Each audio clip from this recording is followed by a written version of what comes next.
Hello again, programmers. Welcome back to Advanced Java Unit 2. This time we will be covering loops, which is Chapter 2. So, in the real world, programmers have to really deal with a lot of data, right? So it can be an assortment of numbers, profiles, accounts, records, right? But the problem is dealing with all of these accounts is very arduous. So think about if you analogize it to like a stack of paper, right? Nobody wants to deal with that. So what programmers do is that they do a repeated procedural process to sift through all of those papers, right? So though in programming, that's what we call loops. So we can be efficient with our time.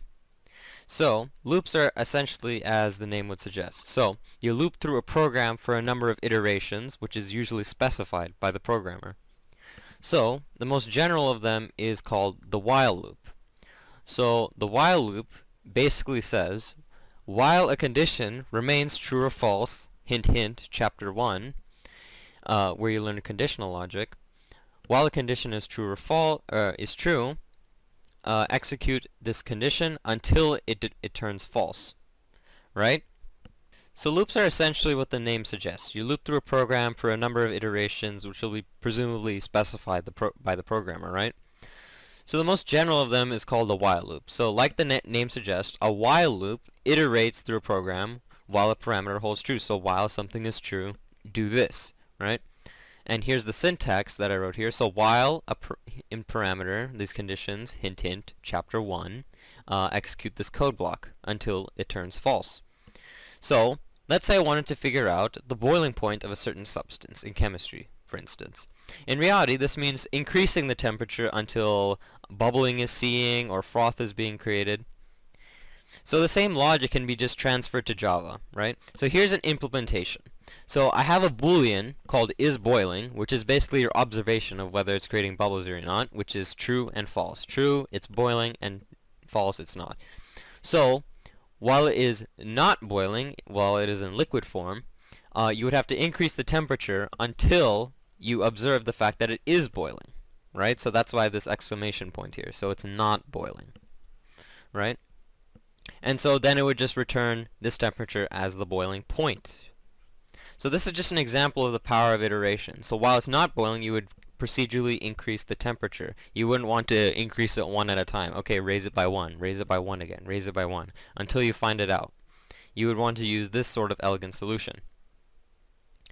So instead of like taking in data and then generating a result, we can also generate our own data. So let's say I wanted to generate a list of even numbers from 0 to 100. So I created a program here.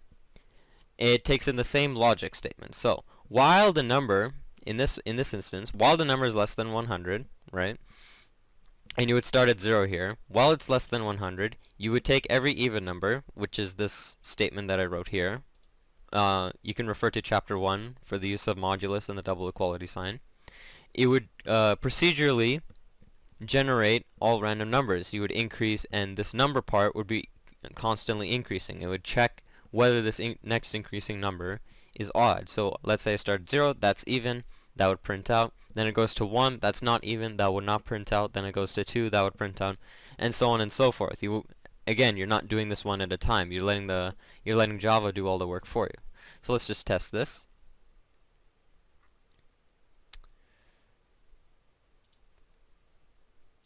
Give me 1 second. Okay. So as you can see, all of these numbers are odd, and it generated an entire list. Okay? So let's move on to the next loop, which is called a for loop. Right here. So a for loop.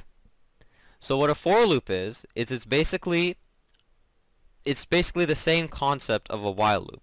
It'll take your initial parameter, it'll check whether it's true, and you would iterate through until it turns false, right? But it's a little bit different. So it's a little bit more elegant because all of the conditions and whatnot are on one line. So what for loops are best used for is they're best used for iteration-based programming, right? If you can count the amount of times that a program will execute, then a for loop is best because it's very nice and elegant. However, it has a little bit less utility than the while loop. The while loop, you can have something ambiguous like is boiling. You don't know how many whether it's going to boil or whether it's not going to. You can't accurately determine that, right? It's not enumerated. Where in this case it is enumerated. So in this case it's 0 to 100. So basically the syntax for it, it's for, you would start with what's called an index variable. So this is the index and it's oftentimes an integer, right? And then you'd have what's called a checking condition. So it would just check whether this condition is remaining true or false. If it's true, keep going. If it's false, don't, right? And then this increment slash decrement will continue until the boundary condition, which is a part of the checking condition, once that's reached.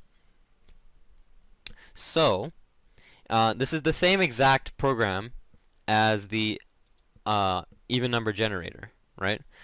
In this case, I'll just differentiate a little bit. Let's say I want every odd number, so I'll just do the modulus to 1. And as you can see, it creates every odd number from 1 to 100. Okay? So same functionality, except for loop has a little bit less, but it's a little bit more elegant, and it's also more useful for arrays, which will be used later on. So moving on to the next loop, the next major loop is called the do-while loop. So this is the do-while loop. So what a do-while loop is, it does in English it means do this while this condition remains true. But then people would ask, okay, how is this any different from the while loop? Well, there is a small difference. For one, there is a syntax difference, right? They're different syntactically. The next bigger one is that the fact that the do-while loop will always execute at least once, right? So when you have a while loop and the condition is not met from the start, the loop won't even execute at all, right? But the do-while loop will. So I will create every single odd number again just to demonstrate the functionality. It's practically the same. Again, all even numbers, right? And now I'll just test so I created a boundary while it's less than 100, so I'll just make it greater than 100 just for testing purposes. And as you can see, it executes at least once, but the rest of the loop doesn't initiate. So now you know basically every loop that's used. So loops are very powerful, so you don't want to arduously write the same code over and over again. So you want to simplify it to a nice little code block. And it makes dealing with arrays, which you will learn later, it'll make dealing with them a whole ton easier.